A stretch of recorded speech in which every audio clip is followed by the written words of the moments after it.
Hello welcome to our YouTube channel Sai edu pharma. आज हम discuss करेंगे examples of mechanisms of drug absorption.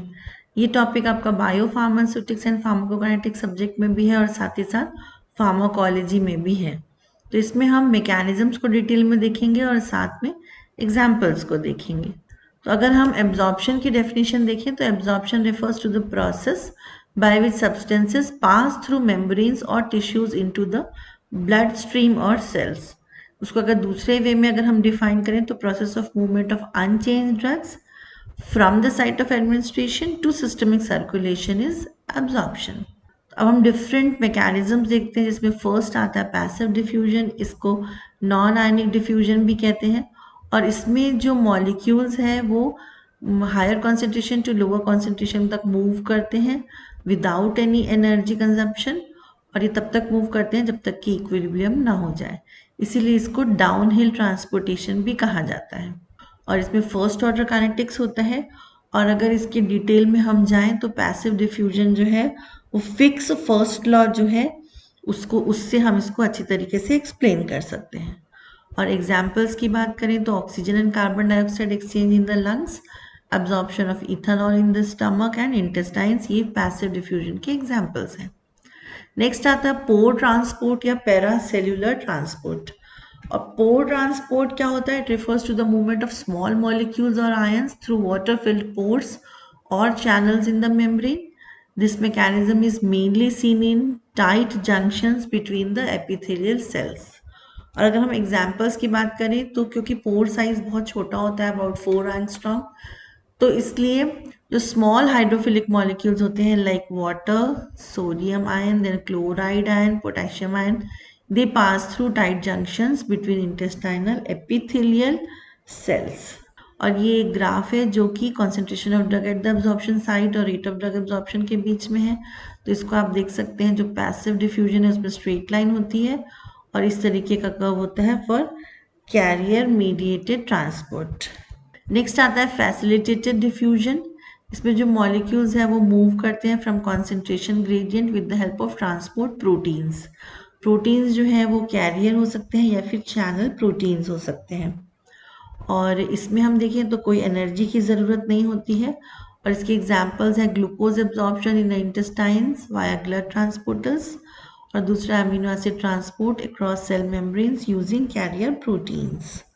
और अगर इसकी हम आगे डिटेल में बात करें तो बेसिकली सिस्टम जो है वो कैपेसिटी लिमिटेड होता है और साथ ही साथ स्ट्रक्चर स्पेसिफिक कैरियर्स हैं जो कि जिनकी स्पेसिफिक एफिनिटी होती है और उसकी मदद से ही ये मॉलिक्यूल्स को अंदर ट्रांसपोर्ट करते हैं।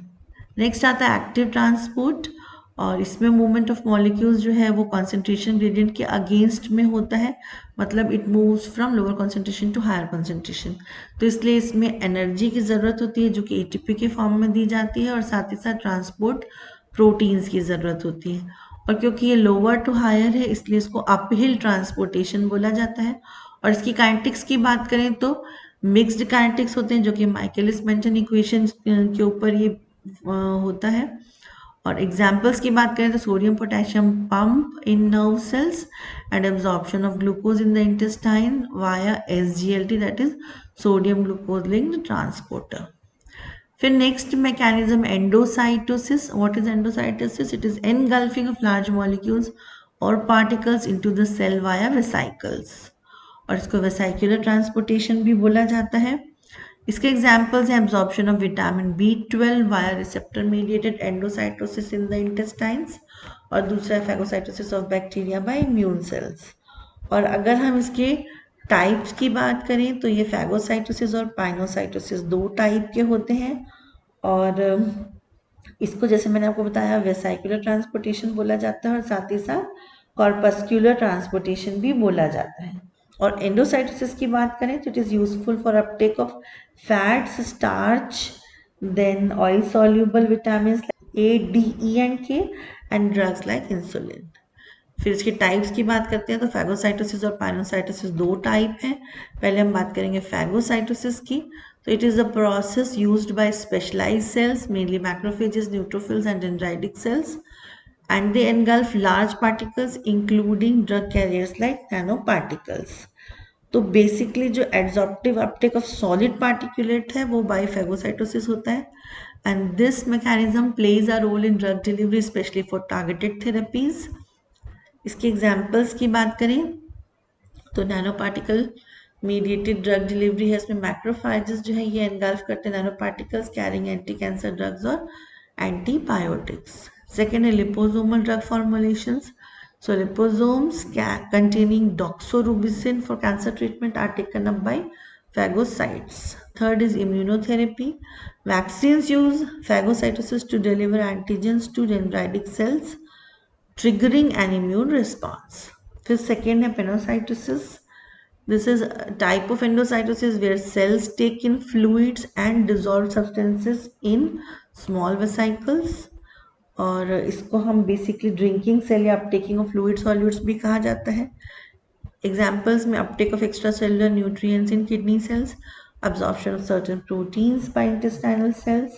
और इसमें एक चीज़ और बात होती है कि जो एंडोसाइटोसिस है उसका सिग्निफिकेंस इसलिए है क्योंकि ड्रग जो है वो डायरेक्टली एब्जॉर्ब हो जाता है into lymphatic circulation, so it bypasses the first pass hepatic metabolism.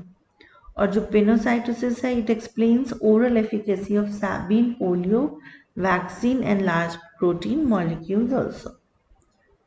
So thank you so much. Stay connected with Sai Edu Pharma.